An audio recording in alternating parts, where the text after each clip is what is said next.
explain the concept of authentication. Myself, Kavya, Assistant Professor, Department of CEC, Cambridge Institute of Technology, Bangalore. Let us learn the definition of authentication. Authentication means anyone can have to show the identity card or share the password which they have known to the another person. Let us take one example, the student and security of Cambridge Institute of Technology. There is some protocol. In order to student enter the Cambridge Institute of Technology, student has to show the identity card to the security person. Upon verifying the identity card by the security, the students are allowed to enter the Cambridge Institute of Technology. Here the students is nothing but a prover and the security is nothing but a verifier.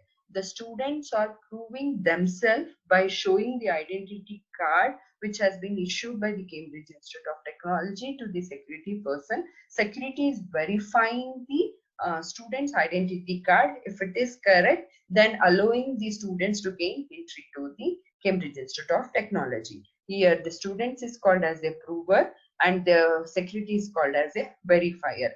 The prover may have the identity card in order to authenticate themselves, or the prover may know the password which has been shared by the student as well as the Cambridge Institute of Technology. In this, the prover may be a human, computer, application, or robot. In the same way, the human can have a password or identity card, or they can use in order to authenticate, they can use a voice or a fingerprint, retinal scan, or even a DNA sample. One-way authentication. One-way authentication means one person is authenticating to another person and another person is not authenticating to the another person. That means here students are authenticating to a security and security is not authenticating to a student. Only students are showing the identity card to the security person. Security person is not showing the identity card to the student.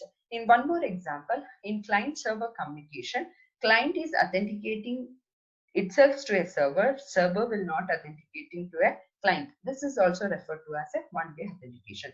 Two types of one-way authentications are password-based authentication and certificate-based authentication. Password-based means using one key, certificate-based using two keys. That is nothing but a public key and the private key. Let us learn password-based authentication. This is a diagram for password-based authentication. Here, client is authenticating to a server.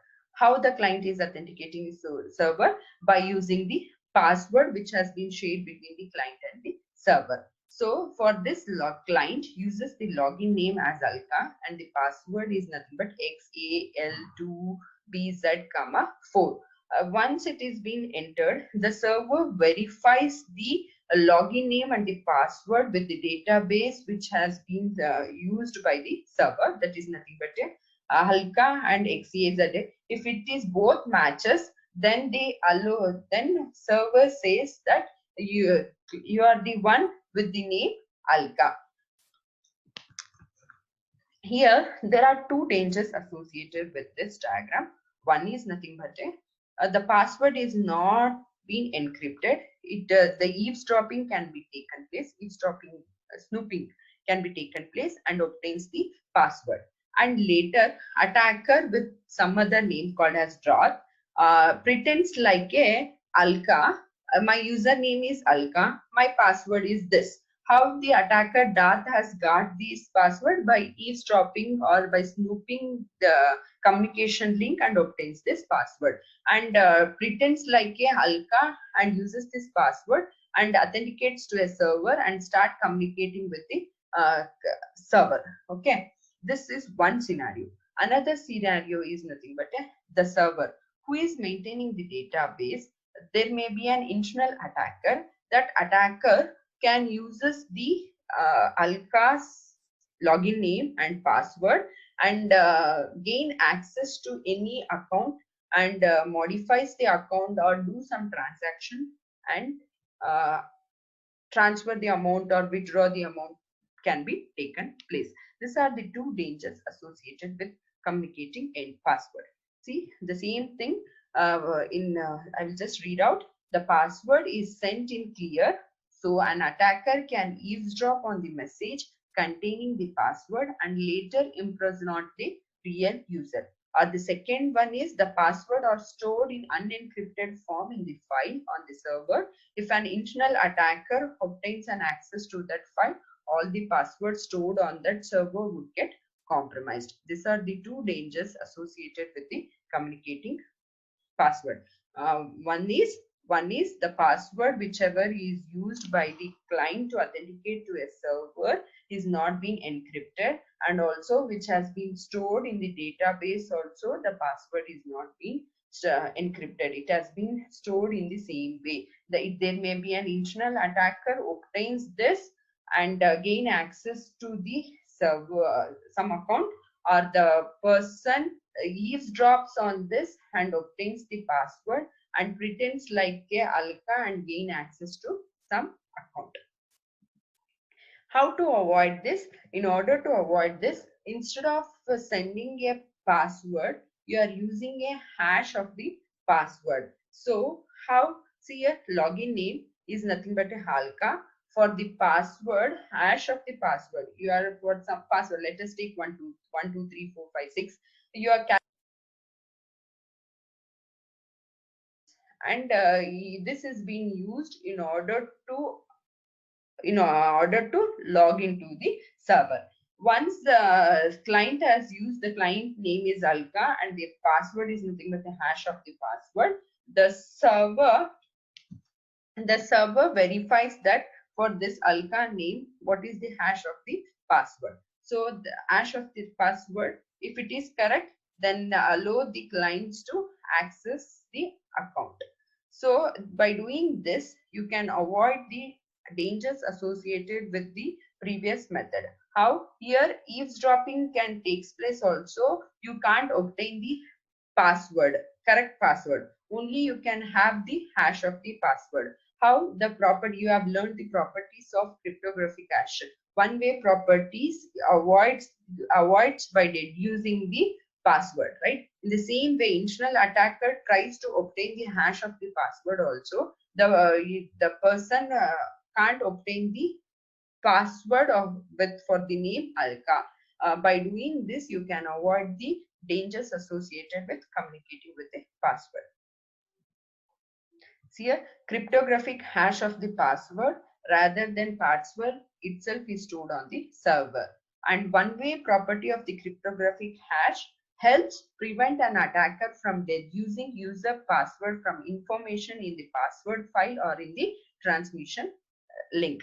And one more possibility can happen. The attacker can snoop the whatever the communication is taken place between the client and the server and obtains this hash of the password. Later, after some time, the attacker with the name Dot uses the name Alka and log in with the hash of the password. So the server will verify with the name log that is nothing but an attacker. Attacker has uses the name alka and eavesdrops the message hash of the password and obtains some ways by snooping or some way obtains the hash of the password, and it tries to impersonate alka and uses the alkas and password, and again tries to gain access to the server. The server will verify with the database the halka with the name password hash of the password is nothing but,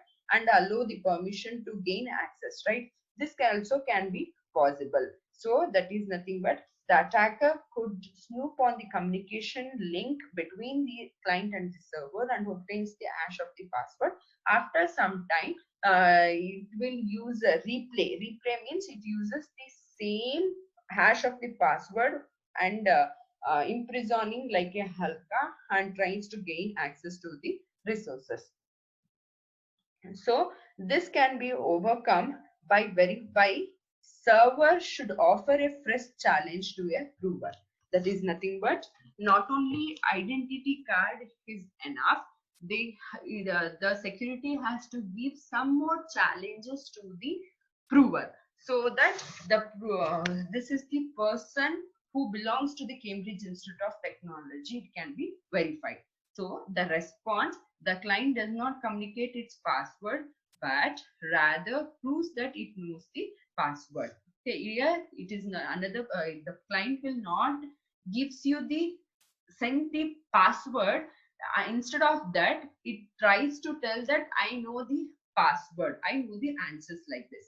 Okay, the server is thus able to verify whether the client is genuine or not. So the freshness of the challenge pre-includes use of previous response to the answer, the correct challenges. Such an authentication protocol is commonly referred to as a challenge response protocol. The challenge response protocol is nothing but, in order to avoid the replay attack, challenge response protocol has been used. So here the verifier will gives the fresh challenge to the client, and the client has to accept the challenge, and instead of sending a password, it has to prove that I knows the password. Okay, let us see challenge response protocol. See, there is 4 diagrams. First diagram, we uses the function. Second diagram uses the hash of the function. Third and fourth diagram uses the encryption concept. Here, challenge response protocol is a 3-message protocol. 3-message protocol. Here, let us go with first diagram, A and B. A says that I am A. Example, let us take A is a student and B is nothing but a security. A says that I am a student of Cambridge Institute of Technology.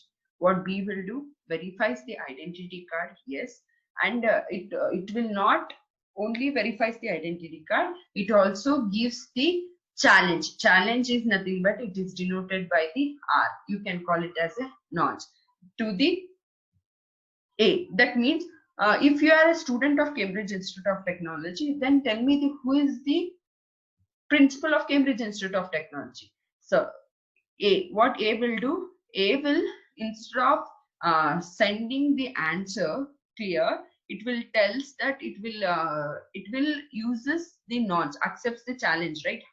R has to be sent again, and the answer, that is nothing but a answer has to send to the security. So the third, it uses the function of the answer, that is nothing but an answer which is known to both A and B. The security also plus students also, if they are belongs to Cambridge Institute of Technology, they are knowing who is the principal, right? So the F of function plus R, and it has been sent to the B. What B will do will verify the answer and the challenge which has been sent by me, that is the one which is R or not. And by doing this, it verifies the person is A or not. Suppose if the person, instead of another student, says that I am student A, belongs to Cambridge Institute of Technology, shows some identity card. So the person will, security will verify and gives one more challenge. Who is the principal? Please tell me. The attacker will not be knowing the principal name. So while calculating this function, it calculates the wrong function and it will be sent to the B. Upon verifying, checks that whether this is the person who belongs to Cambridge Institute of Technology. If it is correct, then it will say that this is the person who belongs to Cambridge Institute of Technology. If it is an unauthorized person, means upon verifying, it will tell that no, this is the intruder. Second method, A says that I am student of Cambridge Institute of Technology, then tell me the password. Tell me the principal name. That is nothing but the challenge is being given to A. A accepts the challenge. Instead of sending answer, it will uses the cryptographic hash of the answer press concatenated with the challenge, and it will be sent. And upon receiving B, verifies.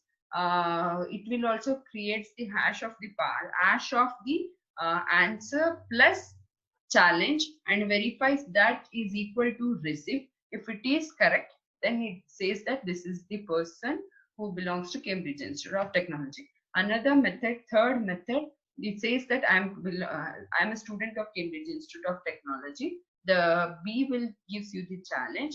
You will use the encryption technique using some keys. You will encrypt the challenge which is being sent by the B. This password will not be known to anyone. That is nothing but a password is known only to A and B.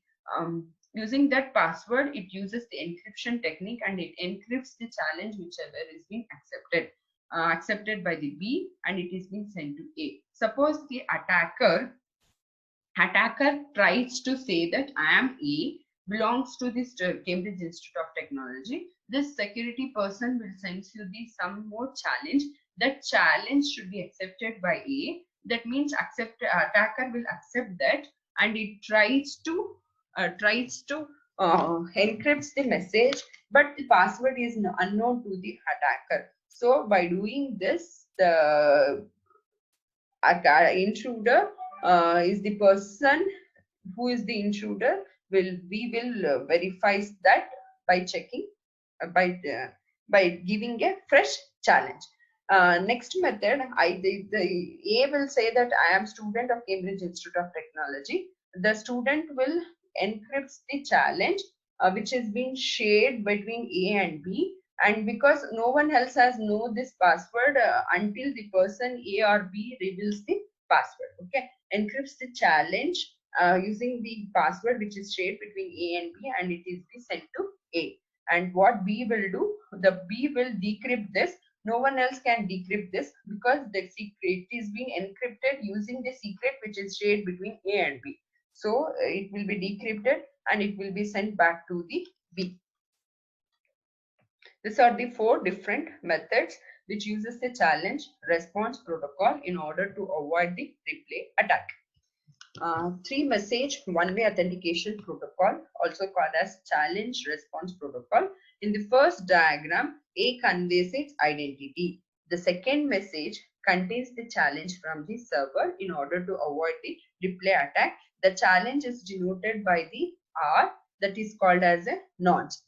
And the third message is the client response function of the challenge and the password. Okay, the challenge, it has to accept the challenge and it has to communicate the password in such a way that it should not be sent in clear. So the first method, it uses the function of the password plus challenge. If we are using this, attacker cannot be obtain the password. How? By seeing, because this function has this following properties. Given x and y, it should be easy. X is nothing but a password, and challenge, it should be easy to compute the function. A function is nothing but a one-way, means the attacker, it's not possible knowing the value of the function plus challenge also. It is impossible for the attacker to find out the password. And one more third one is, given a challenge, it is impossible to compute. F of trial and error method also, it is not possible. So by this 3 properties satisfies the function. So the attacker could not find out the knowing the value of F as well as the R. They are not possible to find out the value of the password. Another choice is nothing but a cryptographic hash. By the property of one-way cryptographic hash, it is not possible to find out the password. The third method is nothing but a secret key encryption, which is with the key being the password that is already shared between A and B. The last method is nothing but using the encryption concept, but the challenge, instead of sending a challenge clear, it is being encrypted by the password which is shared by A and B, and it is being sent, and it will be decrypted by the client, and it will be accepts the challenge, and it will be sent, the response will be sent back to the server. And nonce is nothing but a random and a non-recurring means repeating, used only once, and the size of the nonce is 256 bits. Neither the sender nor the receiver keeps track of the nonce generated or the received. Next one is nothing but a certificate based authentication. That means using a two keys. That is nothing but a private key and the public key. See here, A says that I am A. My certificate chain is this. Means A will calculate the public key and the private key. How it will be done? By using the key generation we have learned in the RSA algorithm. Chooses A, and the formula, using the formula you are finding out the public key, and similar way either you can use the algorithm encryption also. In the same way, A says that I am A, my certificate chain is this. In the certificate chain, it contains the public key of the A, and that has been verified by the authorized person. Once B receives the certificate chain, B obtains the A's public key and verifies the identity of the A, and B gives the fresh challenge in order to avoid the replay attack. The A will accept the fresh challenge. In the third message, A will encrypt the challenge with the A's private key and will be sent to the B. So what B will do? B has obtained the public key by using a certificate chain and uses the public key of A and decrypts this and obtains the R and verifies the R whether which has been sent by me or not. Because no one else can encrypt the challenge with A's private key. Attacker is not knowing the A's private key. So here the person is nothing but A who wants to authenticate with the B.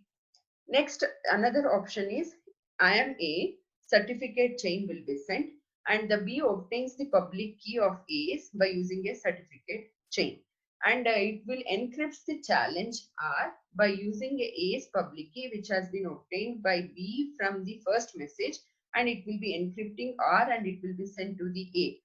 Upon receiving this, what A will do? It will decrypt this because no one else can decrypt this. Because A's private key is known only to the A. If attacker tries to decrypt also, because the person is not knowing the A's private key, so no one else can decrypt this. Only A can decrypt this and obtains R, accepts the challenge and sends the response for the challenge in the message 3 to the B. Upon receiving, B will verify the R which is being sent is in the second message is equal to the third message, and then this is the person A who wants to authenticate to the B. See here, the first diagram, A sends a certificate in message 1, then B performs certain checks such on the validity period, because the certificate chain it's been sent, whether it is a valid or not, and who is the name of the principal, whether it belongs to A or not, and also whether it has been taken by the certification authority and all, and it sends the challenge to R. A responds by encrypting the challenge with his or her private key. And when B receives it, he decrypts with A's public key and compares it with the nonce he transmitted in the message 2. If they match, he concludes that A has used the private key corresponding to the public key in her certificate. Assuming that A's private key is safely protected, and she must be the entity who creates the correct response in message 3. In the second diagram, B chooses the nonce and encrypts it with A's public key to create the challenge. A decrypts the challenge and sends it to the B. The authentication of A to B succeeds if B receives in the message 3 is R, the nonce he has just chosen. So this is nothing but a certificate based one-way